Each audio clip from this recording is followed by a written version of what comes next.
तर सांगा की chicken biryani not so perfect पण टॉप क्लास झाली आहे की नाही? आणि चिकन पण बघा कसलं भारी शिजलंय. तर ह्या चिकन बिर्याणीचं की नाही अजिबात आज नाद नाही करायचं, कारण झाली आहेच तेवढी जबराट. मग या की खायला. आणि कशी बनवायची चला की बघूया. तर सगळ्यात आधी असं स्वच्छ धुतलेलं चिकन घ्या. आता ह्याच्यातच टप्प्याटप्प्यानं दही, अद्रक लसणाची पेस्ट, बिर्याणी मसाला, मीठ, लाल मिरची पावडर, हळद, पुदिना, कोथिंबीर आणि तळलेला कांदा असं चांगलं बघा मिक्स करायचं आणि तासभर मॅरिनेट करत ठेवायचं.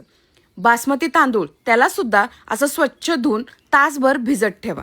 आता कांद्याचा शेंडा बुडका काढून 2 भाग करा आणि असं खसाचा खिसा, म्हणजे कांदा बघा एकसारखा खिसून निघतोय. आता तापलेल्या तेलात खरपूस कांदा बघा असा तळून काढा.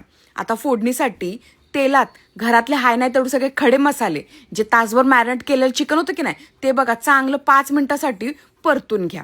आता वरतून की नाही तळलेला कांदा घाला. बासमती राईसमध्ये मीठ, बिर्याणी मसाला असं कालवून घ्या.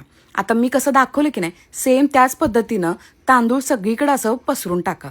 आता ह्याच्यात लागल तेवढं पाणी, बारीक चिरलेला पुदिना, बारीक चिरलेली कोथिंबीर आणि तळलेला कांदा असं सगळीकडं इसकटून टाका.